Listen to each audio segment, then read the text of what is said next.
진짜 뉴스, 정치, 사회, 경제 뉴스를 제공합니다. 뉴스만으로 부족하다. 다양한 소식을 재미있고 정확하게 전하는 애국방송. 애국시민단체들의 소식과 활동을 확인하는 교육의 광장. 온 오프라인으로 뭉치자 애국행사. 광화문온으로 조직되어 건강한 대한민국을 만듭시다. 광화문 온. 지금 다운로드. 5천만 국민 여러분, 그리고 1,200만 성도 여러분, 30만 목회자, 25만 장로님, 50만 선교 가족 여러분, 정광훈 목사입니다. 나라가 크게 위험해졌습니다. 이구동성으로 여러 곳에서 이대로 가다가는 이 교회와 국가가 해체되지 않겠나 하는 이러한 염려들을 많이 하고 있습니다. 그래서 저는 오늘부터 제가 직접 정광훈 TV라고 하는 주제로 방송을 시작하게 되었습니다. 저는 원래 어릴 때 이 목회자로 부름을 받아서 목회 잘하고, 그리고 부흥회 잘하고, 선교 잘하면 하나님과 사람 앞에 제 할 일을 다 하는 줄 알고 그야말로 열심히 살았습니다. 주로 저는 4가지 일을 중심해서 사역을 해왔는데, 첫째는 목사가 당연히 해야 될 목회하는 일입니다. 성북구 장위동에서 우리 집사람하고 신학교를 나와서 개척교회에서 35년째 목회를 하면서 하나님의 은혜로 주일날 출석교인 5,000명, 우리 교회 부지가 한 1,000평이 되는 이 교회를 제가 섬기고 있습니다. 두 번째는 이제 부흥회를 저는 빨리 시작을 했습니다. 그래서 30대 중반에 한국 교회를 대표하는 교회들을 거의 다 부흥회를 했고, 제가 부흥회 한 것이 그 교회에 기록으로 남아있는 교회들도 많이 있습니다. 그런가 하면 세 번째는 이제 그 목회자 집회를 많이 했습니다. 이것은 아마 기독교 2000년 역사에 거의 기록으로 남아 있습니다. 기네스북의 기록에 오를 만큼 6만 8천 명 이상의 목회자들을 제가 가르쳐 왔습니다. 그러던 중에 어느 날 저에게 애국운동을 할 수밖에 없는 사건이 하나 일어났습니다. 늦게 낳은 제가 아들이 하나 있었는데, 지금 이제 미국에서 대학교 2학년 다니고 있습니다. 이놈이 하루는 초등학교 5학년 때 학교를 갔다 오더니 그 공부하는 방 앞에다가 볼펜으로 쓴 것도 아니고 매직 잉크로 이와 같은 그 낙서를 해서 벽에다가 붙여놨습니다. 부시 주기입니다. 부시 주기요. 그리고 자기 이름을 사인을 했습니다. 에녹전이라고. 그래서 제가 하도 기가 막혀서 교회 마당에 놀고 있는 우리 아들을 불렀죠. 이게 뭐냐고 제가 물어봤더니 눈빛이 싹 돌아가면서 눈에서 살기를 흘리면서 주먹을 딱 쥐더니 부시를 죽여야 된다는 거예요. 아니, 초등학교 5학년 너가 왜 부시를 왜 죽여야 되냐 물었더니 학교 선생님이 죽이라고 가르쳤다는 겁니다. 그래서 이제 우리 교회에 장로님 한 분이 초등학교 이제 교사가 계셔서 물어봤습니다.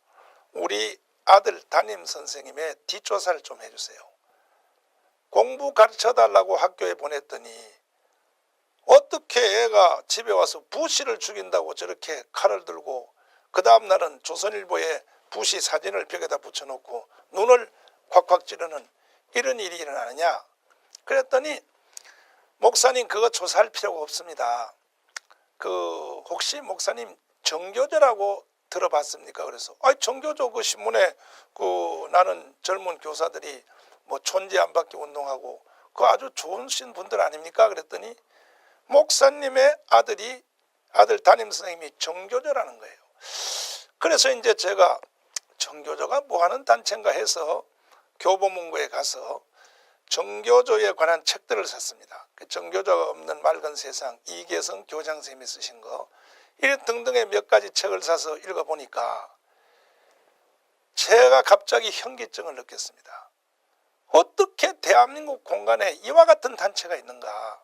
물론 정교조가 다 그런 건 아니지만 상당한 숫자가 그들이 가르치는 교육 중에 역사를 왜곡하고 뭐 6.25를 우리가 일으켰다든지 아니면 뭐 미군이 우리나라 와 있는 것은 침략군으로 와 있다든지 대한민국은 미국이 보낸 이승만 간첩에 의해서 생겼는 나라니까 애국가 부르면 안 된다. 또 국기에 대한 경애하면 안 된다. 이러한 식의 흐름으로 철없는 애들한테 가르치는 상당한 숫자가 있다는 걸 제가 알게 되었습니다. 그래서 저는 그때 각오를 했죠. 내가 뭐 이제 나이 먹을 만큼 먹었고 우리 일제시대 때에 조국을 위하여 순교하신 많은 목사님들도 계시는데 내가 이런 꼴을 보고 세상을 더 살면 무슨 의미가 있겠나 해서 그때부터 목숨 걸고 제가 애국운동을 해왔습니다.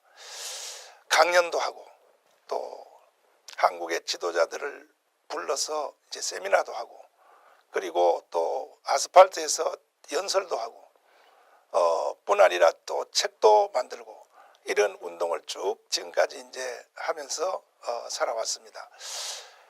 그런 중에 지금 현재 그 대한민국의 현 주소를 보면 이승만 대통령께서 국가를 이제 그 처음 설립을 하실 때 1948년 8월 15일 하실 때 4개 기둥으로 대한민국을 세운 것을 제가 공부를 해봤습니다.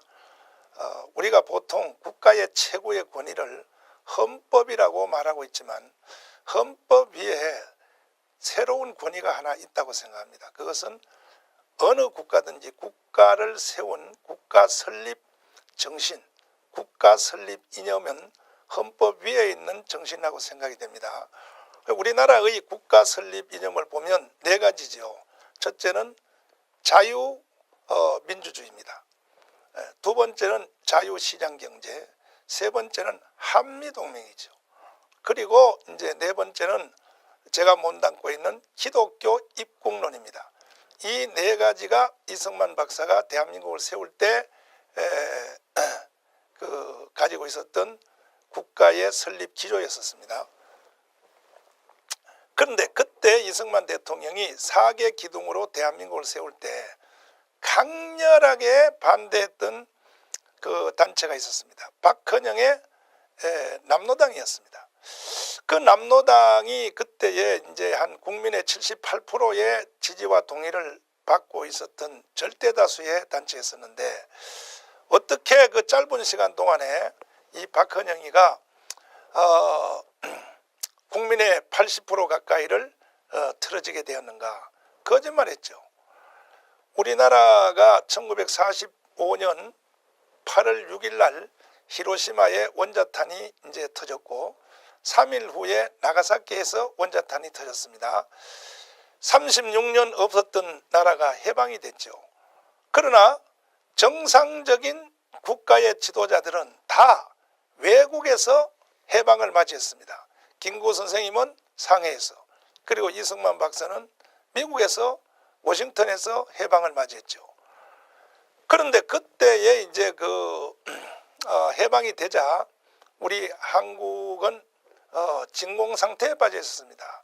누가 국가를 세울 것인가? 해방의 기쁨이 일주일도 채 가기 전에 두려움으로 바뀐 것입니다. 저희 그 어머님은 해방을 평양에서 맞이했다고 제가 들었습니다. 평양에서 이제 해방을 맞이했는데 얼마나 기뻤던지 저희 어머님이 살아계실 때 그 월드컵 우리가 4강 갈 때 전 국민들이 빨간 티를 입고 오 필승 코리아 그리고 막 외치는 걸 보고 저를 보고 그랬습니다. 얘야 저렇게 국민들이 기뻐하는 거 저거 우리가 해방될 때 기뻐했던 것 정도는 아직도 아니라는 겁니다. 그때 그냥 다 집집마다 길거리에 뛰어나와서 그냥 서로 껴안고 울고 불고 저희 어머니도 평양에서 바깥에 뛰어나와서 막 울고 불고 지나가는 사람 다 붙잡고 막 안고 했는데 보니까 나중에 보니까 남의 남자를 껴안고 막 울더라는 겁니다. 우리 어머니가 그런 우스운 얘기를 해주셨습니다. 그래서 근데 그 기쁨이 오래 가지 못하고 결국은 두려움과 공포로 바뀐 것은 누가 국가를 세워야 할 것인가. 근데 정상적 국가 지도자들은 다 외국에 있으니까 한국 안에는 유일하게 박헌영이란 이 남로당의 총수가 전라도 이제 광주에서 벽돌 공장에서 숨어서 일을 하다가 유일하게 박헌영이가 국내에서 해방을 맞이했습니다. 그래서 김구와 이승만 대통령이 한국으로 들어오기 전에 9월 6일 날이죠. 그러니까 8월 15일이 해방이 되었고 9월 6일이니까 그 두 주 사이에 조선인민공화국이라고 하는 나라를 최초로 선포하게 되었습니다. 거짓말했습니다. 이승만 박사가 이렇게 하라고 시켰다. 김구 선생님이 날 보고 이렇게 하라고 시켰다. 그래서 전국 면 단위별로 대자보를 붙이기를 대통령 이승만, 주석 김구 이와 같은 주제로 박헌영이가 선동을 하자 국민들이 이승만 박사와 김구 선생이 시켜서 하는 줄 알고 그래서 거기에 가입한 사람들이 총 전 국민의 78%가 가입을 했던 것입니다. 그러나 나중에 이승만 박사가 이제 딱 들어오자마자 박헌영이가 이승만 대통령을 유인을 해서 조선인민공화국의 대통령을 하라고 제의를 하자 이승만 대통령이 넘어갈 리가 없죠. 응? 쓸데없는 소리 하지 말고 내가 내일부터 시작하는 지금 현재 조선 호텔 자리죠. 거기서 건국 촉성 중앙대회에 참여하라 하니까 그때부터 박헌영이가 이승만을 타격하기 위하여 치열한 싸움이 시작이 된 것입니다. 그래서 이제 그 이승만 대통령이 건국할 때 밑에서 도왔던 오제도 검사님이 이승만 대통령한테 이제 울지 마십시오.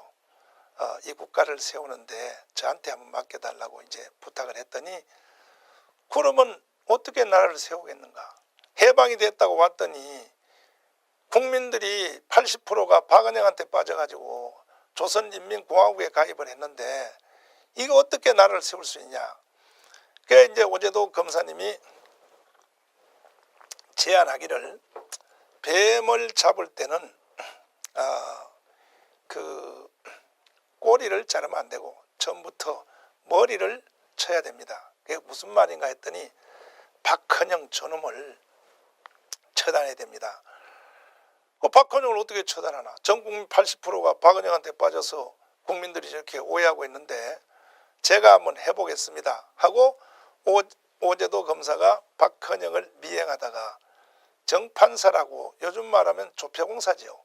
을지로 이가에 있는 돈 찍는 그 기계를 조폐공사 정판사를 이제 박헌영이가 먼저 선점을 해서 거기서 가짜 돈을 찍어가지고 종로바닥에 뿌리면서 조선인민공화국에 가입하라고 하니까 국민들이 그 완전히 오해해서 그래서 이제 가입하는 걸 보고 오제도가 그걸 근거하여 박헌영을 체포하기 위해서 미국의 헌병사령관 배우두 대령한테 통보를 했습니다. 박헌영을 체포해야겠다고. 그러니까 박헌영이가 얼마나 머리가 비상한지 이 박헌영이가 벌써 그 간첩 여자 간첩을 배우두 대령의 비서로 갖다 꽂아놔가지고 그 비서가 박헌영한테 일렀죠. 내일 체포한다 미국이. 그래서 박헌영이가 미아리 고개를 넘어서 변장하고 수염을 달고 경기도 포천에 와서 그 지역 발갱이들을 모아서 죽음은 타는 그 상여 속에 들어가서 상여를 타고 북한으로 도망가게 되었습니다. 그 후에 이제 이승만 대통령은 박헌영을 북한으로 쫓아버리고 세 가지의 기조를 이제 국가를 향하여 연설을 했는데 첫째는 전 국민들이요 절대로 공산주의는 안 됩니다. 여러분들은 공산주의가 뭔지를 잘 모르고 있습니다. 그때 우리나라 국민들은 공산주의를 잘 몰랐어요. 일제 말기 때. 그 나중에 그 원인은 제가 한번 설명해 드리겠습니다.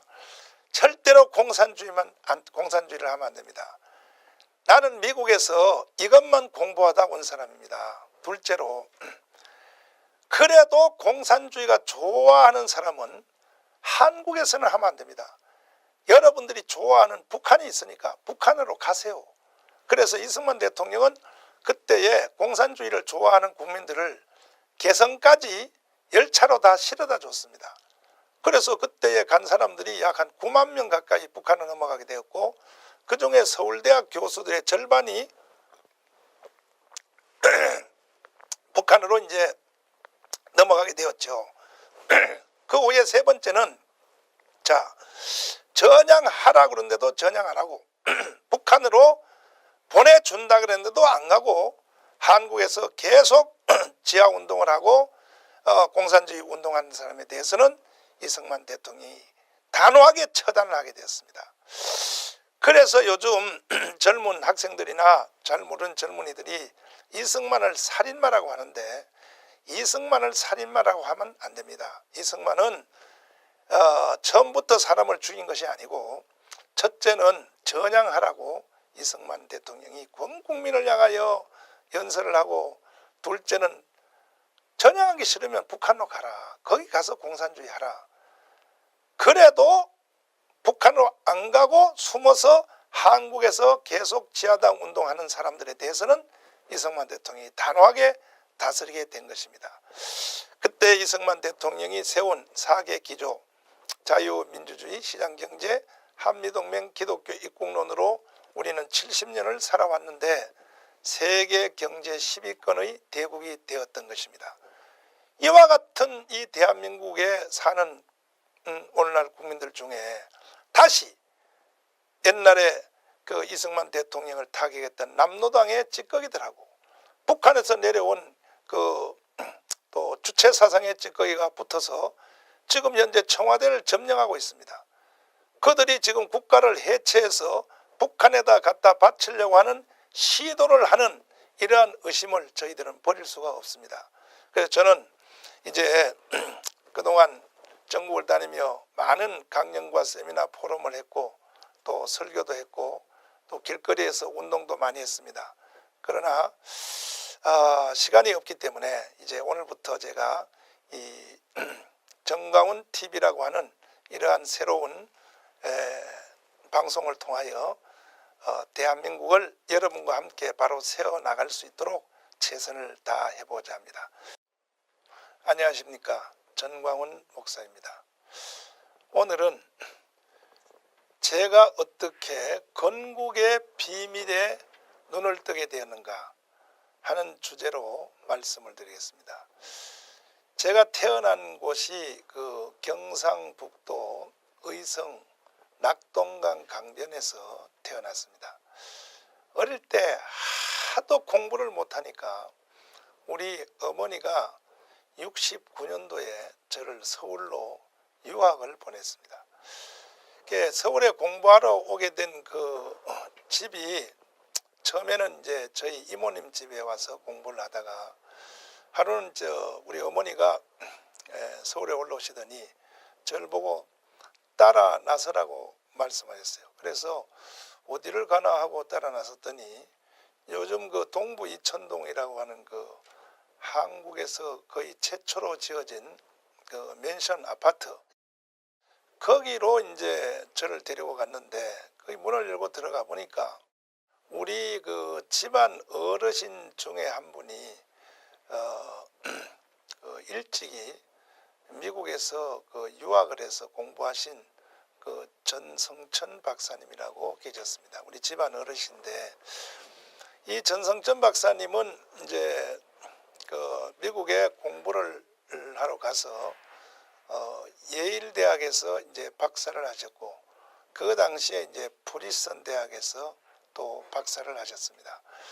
이승만 대통령은 1904년도에 미국으로 공부하러 가셨고 그때 연세가 29살 정도 되셨습니다. 근데 저희 아저씨는 그 후에 공부를 하셨는데 거기서 이제 이승만을 만나시게 되었죠.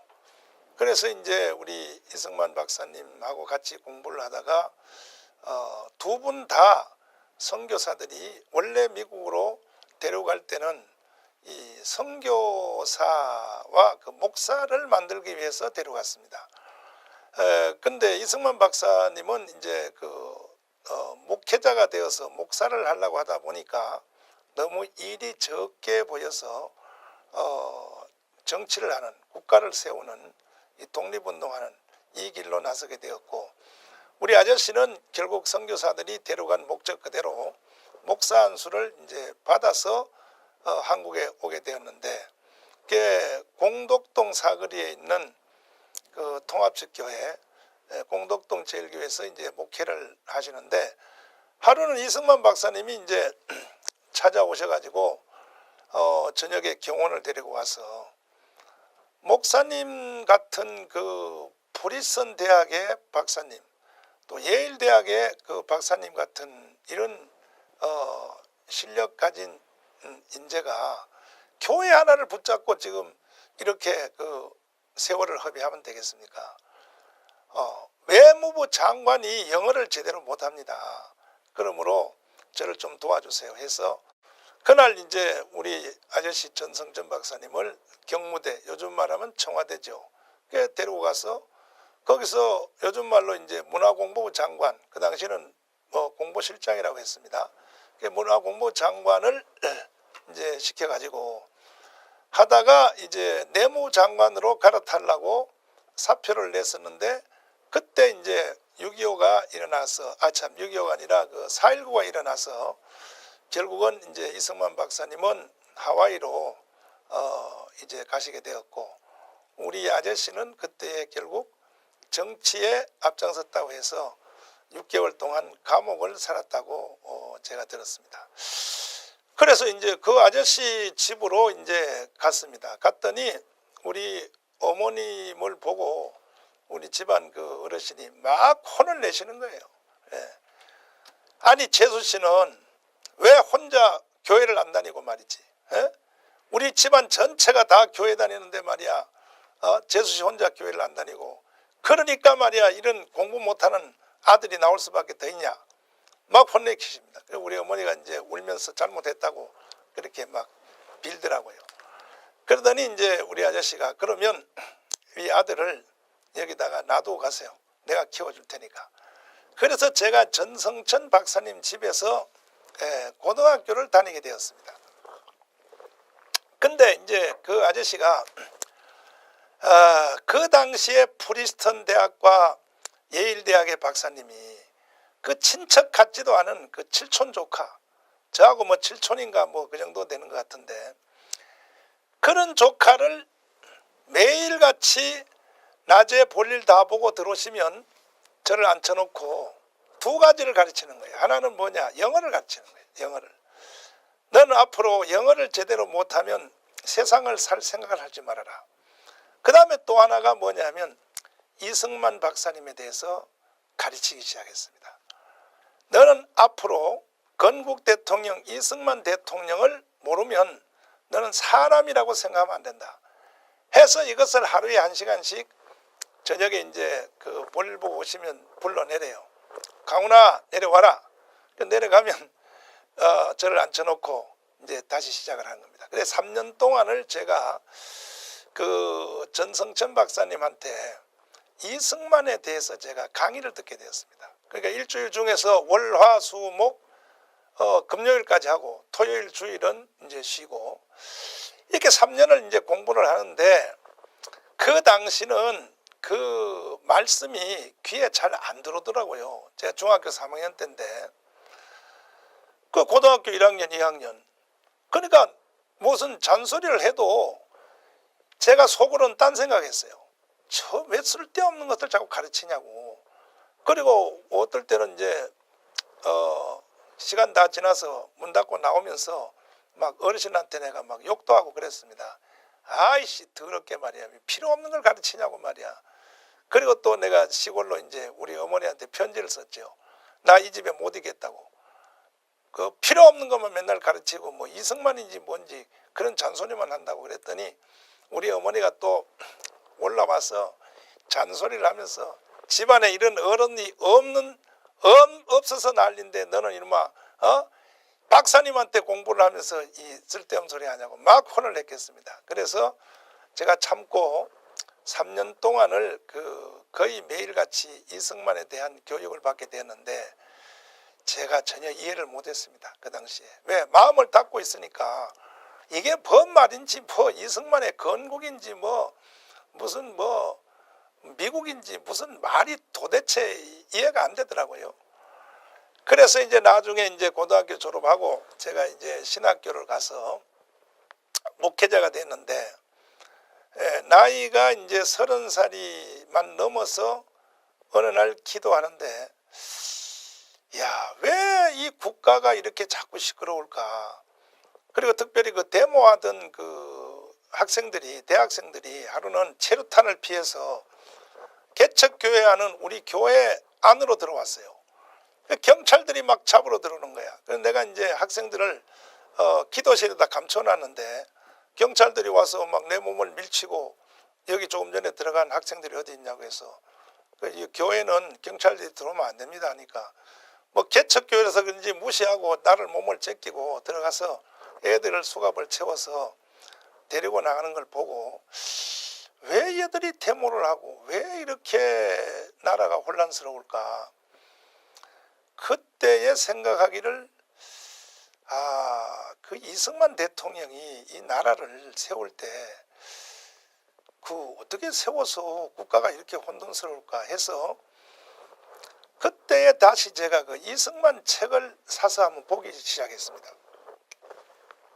봤더니 어릴 때 제가 중고등학교 다닐 때 전성전 박사님이 잔소리같이 저한테 가르쳤던 이 국가의 비밀, 건국의 비밀에 대해서 눈이 열리더라고요.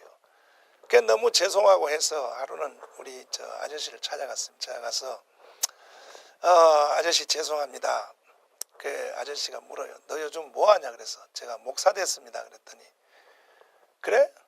그럼 목사 설교를 어떻게 하나? 무슨 내용으로 설교하나? 그래서 제가 그냥 되는 대로 합니다. 그랬더니 내가 너 어릴 때 우리 집에 있을 때 가르쳤던 이승만에 대해서 기억나냐? 그래서 제가 사실은 그것 때문에 회개하러 왔습니다. 그 당시는 전혀 이해가 안 됐고 근래 와서 국가가 자꾸 이렇게 혼돈되어 가는 걸 보고 제가 이승만 책을 사서 읽었더니 그때 그 아저씨가 저한테 해주신 말씀에 대해서 너무 제가 죄를 진 것 같습니다. 회개하러 왔습니다. 그랬더니 이제 정신이 드냐고 막 소리를 치시는 거예요. 그래서 이제 하나씩 살아납니다. 그때부터 제가 이승만 공부를 다시 한번 하기 시작했습니다. 쭉 하게 했더니 그제서야 대한민국을 건국한 이승만에 대해서 이해를 하게 됐습니다. 그리고 특별히 대한민국이 건국하게 된 그 본질적 의미, 건국의 비밀을 제가 알게 되었습니다. 너무 큰 충격을 받았죠. 그래서 이제 앞으로 제가 이 정강훈 TV 이 방송을 계속하면서 제가 깨달은 또 제가 공부한 이 건국의 비밀에 대해서 제가 국민들 여러분과 함께 나누기를 원합니다. 오늘은 그 핵심적인 테마에서 이승만 대통령이 1945년 10월 16일 날 대한민국에 이제 들어오셔가지고 4개 세력이죠. 첫째는 박헌영의 조선인민공화국, 두 번째는 이제 요즘 여당의 조상이 되었다고 하는 한민당, 고려대학교 설립자, 동아일보 설립자인 김성수 선생님, 그리고 송진호 선생님, 바로 한민당에 대한 얘기죠. 그리고 또 상해에서 늦게 이제 온 김구 상해 임시정부 세력, 그 세 세력은 그런대로 이렇게 이승만 대통령이 설득 내지는 정리를 할 수 있었는데 마지막 남은 미소 공동회의라고 있었습니다. 미소공동회의는 그야말로 이승만 대통령이 아니면 해결할 수 없는 사건이었었죠. 그래서 이 4개 단체를 어떻게 이승만 대통령께서 정리를 하고 불가능한, 정말로 사람으로서는 이룰 수 없는 우리 조국 대한민국을 건국할 수 있었느냐, 여기에 관한 이제 말씀을 제가 한번 드리기를 원합니다. 첫째로 이제 그 이승만 대통령이 건국하러 들어올 때에 강렬하게 저항했던 조선인민공화국, 조선인민위원회, 박헌영의 세력. 이 박헌영은 원래 충청도 예산에서 태어났습니다.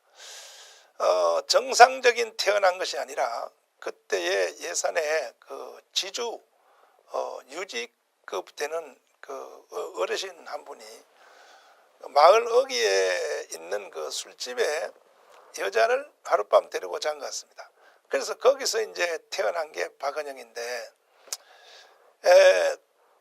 그 박헌영이가 초등학교 이제 5학년 때 그 학교를 갔다 와서 자기 그 아버지의 본가집을 이제 가게 되었습니다. 가서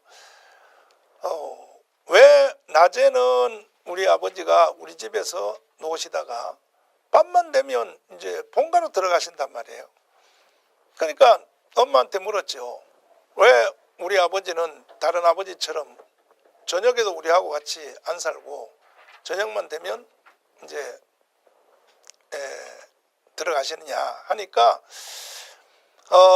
그러니까 이제 엄마가 그런 거 물으면 안 된다, 이제 그렇게 하니까 박헌영이가 초등학교 5학년 때 그 자기 아버지 집을 갔다가 전처의 아들들에게 뒤지도록 얻어맞은 거예요.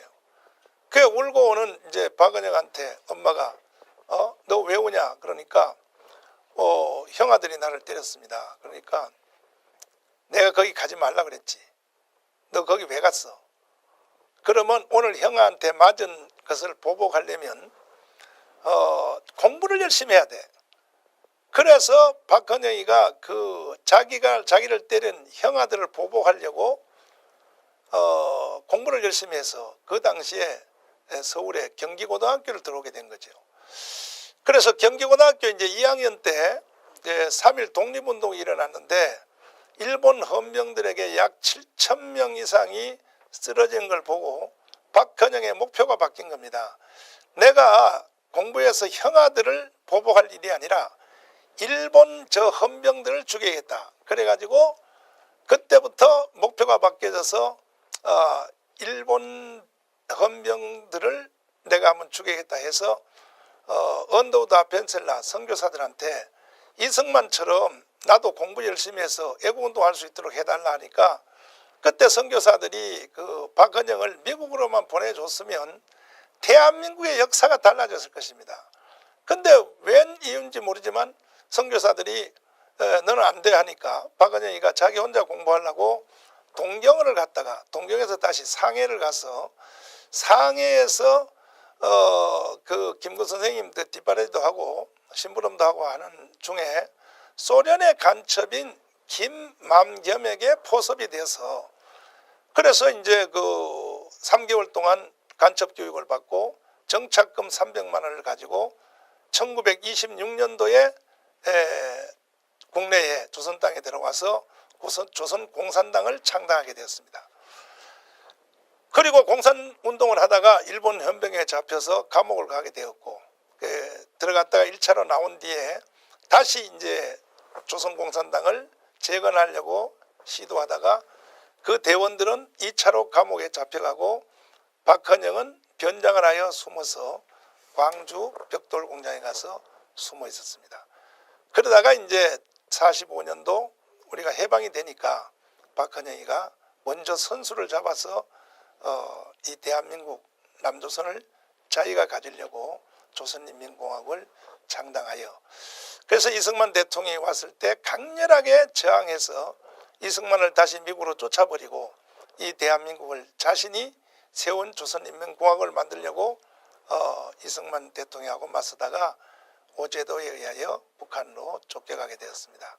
이어서 건국의 비밀에 대한 말씀을 이어서 드리도록 하겠습니다. 예. 안녕하십니까. 정광훈 목사입니다. 오늘도 지난 시간에 이어서 건국의 비밀에 관한 말씀을 드리겠습니다. 지난번에 제가 말씀드리기를 이승만 대통령께서 1945년 10월 16일 날 대한민국에 들어오셨을 때에 4개 세력이 이승만의 건국을 결사적으로 막았습니다. 그 첫 번째가 박헌영의 조선인민공화국인데 이것은 지난 시간에 어떻게 이승만 대통령이 박헌영의 조선인민공화국의 세력을 제압했는가 하는 말씀을 드렸고, 오늘은 두 번째 사건으로 한민당, 다시 말해서 그 김성수, 송진우 세력이 어떻게 이승만 대통령의 건국을 방해놓게 되었는가에 대한 말씀을 드리겠습니다. 히로시마 원자탄이 터져서 일본이 패망하자 한국 안에 살고 있었던 약 35만 명의 일본 사람들이 일본으로 도망치기를 시작했습니다. 그때 조선 총독부에서 자신들이 일본으로 무사히 도망갈 수 있도록 국내 세력하고 협상을 하기 시작했습니다. 처음에는 치안권을 가지고 있는 경찰이죠. 파출소. 이 치안권을 박헌영에게 넘겨주고 박헌영으로부터 우리가 무사히 일본으로 갈 수 있도록 보장해달라. 그래서 박헌영이가 처음에는 받아들였습니다. 그것을 받아들이고 그렇게 하기로 했는데, 만약에 박헌영이가 치안권을 받는 조건으로 일본 사람을 무사히 일본으로 보내주면 그 후에 김구 선생님과 이승만 대통령이 왔을 때 거기에 대한 책임을 추궁을 당할까봐 박헌영이가 포기했습니다. 나는 이거 못하겠다고. 그러자가 이제 조선 총독부가 두 번째 세력인 그 김성수 한민당 세력의 협상이 들어갔습니다. 우리가 이 모든 치안권과 국가의 권한을 넘겨줄 테니 조건으로 일본 사람들을 무사히 일본으로 보내달라.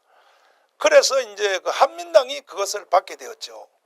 그래서 한민당은 짧은 기간이지만은 일본 사람들을 무사히 일본으로 보내주는 조건으로 국가의 치안권을 확보하게 되었습니다.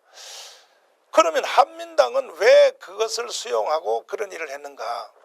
일본 사람들이 그 한국을 36년 동안 그 식민지 통치를 할 때에 주로 한국 안에 있는 지주의 아들들에게 후대를 하고, 지주의 아들들이 그 일본으로 유학을 시켜서 그들을 통하여 이 국내 이 조선을 다스리는 이런데 사용을 했던 것입니다.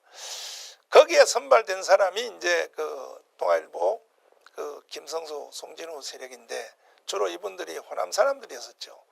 그래서 제가 공부를 해보니까 처음에 우리 대한민국이 건국되는 과정에서는 이 지역적으로 보면 이 호남 사람들이 굉장히 기여를 많이 했습니다. 어떻게 보면 이 대한민국 건국은 이승만을 중심으로 하여 그 당시에 그 한민당 김성수 세력이 뒷받침을 했다고 봐야 되는 것입니다. 그래서 이제 그들이 국가를 책임지는 치안권을 이제 받아가지고 있다가 이승만 대통령이 이제 귀국하자 그걸 선물로 이제 바치려고 그랬죠. 그 대신에 이제 우리가 일제시대 때에 친일파 행동한 것을 용서해달라. 그러한 쪽으로 이승만에게 선물을 바치려고 한민당을 만들어서 이제 시도를 했는데 이승만 대통령이 그걸 받아들이지 않았죠. 이런 말을 했다고 제가 들었습니다. 나라도 없는 놈들이 벌써부터 정치에 눈을 떠서 이런 짓을 하고 있다고. 잔소리하지 말고 내가 하는 건국 촉성 중앙대에 참여하라. 이 말로 이승만은 거부했다고 합니다. 그러자 이제 그 한민당은 이승만 대통령이 안 받아주니까 그때부터 다시 이승만하고 맞서서 안 되겠구나. 이 국가를 우리의 주도로 계속 유지해야겠다 해서 이승만하고 맞서는 자세를 취했습니다. 그러자 이승만 대통령은 그 미국에서 쌓은 그 당대의 최고의 지식과 최고의 논리성을 가지고 한민당을 설득도 하고 또 그들을 회유도 하고 그들을 가르치고 해서 국가를 세우는데 기여하도록 했습니다. 그래서 결국은 그 한민당은 이승만의 건국을 반대하고 타격했다기보다가 나중에는 협조했습니다. 협조하고 많은 기여를 해서 그래서 그 이승만 대통령을 지금 그 좌파들 쪽에서 친일파라고 하는데 전혀 그렇지 않습니다. 이승만 대통령은 한국에 들어온 뒤에 국내 들어온 뒤에 친일 행위를 한 그 친일파들을 일단은 국가의 그 어떤 정신적인 정통을 세우기 위해서 친일파들을 다 처단하기 위한 반민특위법을 만들었죠. 만들어서 우리나라의 국가가 처음 이루어져서 50선거를 통하여 재헌국회가 이루어진 뒤에 처음 가결한 법이 친일파, 일본에게 협조한 그 중에서도 이제 일본 정부에 참여를 했거나 이런 아주 앞장섰던 사람들을 정리하기 위해서 특별법을 만드는데 그게 반민특위법입니다.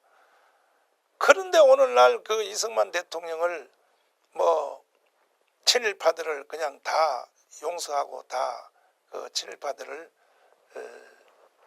데리고 나라를 세웠다 해서 이승만을 친일파라고 이렇게 욕을 하는 사람들이 있는데 그 공부를 제대로 안 해서 그렇습니다. 그래서 약 한 7,500명 가까이를 체포해서 반민특위법에 의해서 친일행위에 참여한 자들을 정리하려고 하는 그때에 지금 그 북한으로 도망갔던 그 박헌영의 세력들이 북한으로 도망간 뒤에 이승만의 건국을 방해놓기 위해서 특별히 50선거 우리나라가 세워진 그 결정적인 날이 1948년 5월 10일 그 소위 50선거라고 합니다. 그 선거를 방해놓기 위해서 남노당들이 또 남노당의 후예들이 전국에 막 불을 지르고 대구에 28 폭동을 일으키고 제주도 4.3 사건을 일으키고 막 폭동을 일으키니까 이승만 대통령이 이게 큰일 났단 말이에요. 국가는 세워야 되는데 아니 지금 나라가 남노당에 의해서 국가가 혼란 상태에 빠져서 이 국가를 세우는 일이 어렵게 되자 반민특위를 통하여 친일파를 척결하는 일과 또 공산주의를 실현하기 위해서 혼돈을 일으키는 이 남노당의 세력을 동시에 이것을 처단하기에는 너무 여러 가지로 여건상 어려워서 먼저 순서를 바꾼 겁니다. 그때. 그래서 이승만 대통령이 그 당시에 이제 두 번째 법안으로 요즘 말로는 보안법이죠. 그 당시는 방공법입니다. 방공법을 이승만이가 제정을 하려 했습니다. 그 처음에 이제 그 지금 불을 지르고 50선거를 반대하고 국가를 혼란 가운데 빠뜨리는 이 남노당의 세력을 처단하라 하니까 처단하려면 법이 있어야 되는데 그 법이 없어서 못합니다 하니까 없으면 법을 만들어서 해야지 해서 만든 법이 요즘 말로 보안법인데 참 이승만 대통령이 그때 그 보안법 만든 것은 기가 막히게 만든 겁니다. 그때 이승만 대통령이 그 보안법의 그 조건 예를 들어서 북한에 대해서 찬양 또 동조 그 다음에 이제 그 고무 이러한 요즘도 그것이 보안법에 그게 문제가 있다 해서 저쪽에 여당 쪽에서 보안법을 개정을 이제 하기 위해서 주장하는 바로 그 내용인데 찬양 고무 동조인데 그것이 뭐 유엔에서도 그걸 좀 고쳐야 되지 않느냐 하는 그런 말도 있고 하지만은 사실은 그때 이승만 대통령이 보안법, 그 당시에 방공법, 그 중에서도 핵심 적에 대하여 북한에 대해서 찬양하거나 동조하거나 찬양 고무 동조, 이것이 안 들어갔으면 오늘날의 대한민국이 존재했겠는가 생각해 볼 문제입니다. 그래서 참 그 당시에 이승만 대통령이 만든 보안법에 의해서 오늘까지 이 국가가 유지됐다는 것을 생각하면 이승만 대통령이 얼마나 그 위대한 지도력을 가지고 그 일을 진행을 한 것을 알 수가 있습니다. 그래서 결국은 이제 친일파에 앞장섰던 사람들을 정리하는, 그것이 방공법을 만들어서 공산주의자들을 처단하는 순서가 이제 바뀌게 되었습니다. 그런데 오늘날 바로 그 공산주의를 따르는, 또 좌파를 따르는, 주체사상을 따르는 자들이 말하기를 이승만 대통령이 친일파를 풀어줬다. 그리고 친일파와 함께 국가를 세웠기 때문에 이 국가는 무효다. 이것은 국민들을, 이것은 사기치는 거예요, 사기치는 거. 왜? 그때 이승만 대통령이 친일파들을 풀어주게 된 동기가 누구 때문에 풀어줬습니까? 바로 지금 주장하는 좌파, 그리고 주사파, 이 사람들의 조상들, 남로당이죠.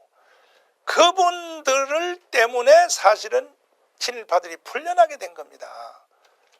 그러면 친일파를 풀어준 것이 누굽니까? 이승만입니까? 이승만 아니죠. 누굽니까? 공산주의자 바로 당신들 때문에 이런 일이 생긴 겁니다. 그런데 지금 와서 뒤집어 씌워서 거꾸로 이승만 대통령이 친일파를 다 풀어줘서 국가를 세웠기 때문에 대한민국은 무효다. 이러한 역사적인 그 어린애들에게 지나간 옛날 얘기라고 거짓말로 하는 이러한 일들은 대한민국에서 이제는 정리가 되어야 할 것입니다. 그래서 그 이승만 대통령이 어떻게 그 한민당을 정리를 했고, 그리고 이승만 대통령의 건국을 방해놓는 그 박헌영의 세력, 그 다음에 요즘 그 여당의 조상이라고 스스로 자기들이 말하는 그 한민당, 이 세력을 어떻게 정리했는가에 대해서 말씀을 드렸습니다. 참고적으로 이승만 대통령은 국가를 세울 때 당을 만들어 세운 것은 아닙니다. 그 자유당이라고 하는 것은 그 후에 국가가 다 세워진 뒤에 나중에 다음에 말씀드리겠습니다만은 부산의 정치파동 이런 등등에 의해서 자유당이 생겨난 것이지, 이승만은 우리나라의 당 위에 존재하는 국가 설립자입니다. 이승만 대통령이 무슨 뭐 야당 여당이 아니고 그 위에 세워진 국가 설립자이셨기 때문에 이승만 대통령이 무슨 자유당의 일개 그 대표로서 그 다른 당들과 이게 싸움이 나고 하는 그러한 분이 아니었다는 것을 잘 이해를 해야 될 것입니다. 다음 시간에는 이제 세 번째 세력으로 김구 선생님의 상해 임시정부 세력이 어떻게 대한민국의 건국을 방해놨는가, 그 김구 선생님의 세력이 국내에 들어와서 50선거를 반대하고 대한민국 탄생을 방해놓은 이와 같은 말씀을 제가 다음 시간에 드리도록 하겠습니다. 여러분 들어줘서 감사를 드립니다. 안녕히 계십시오.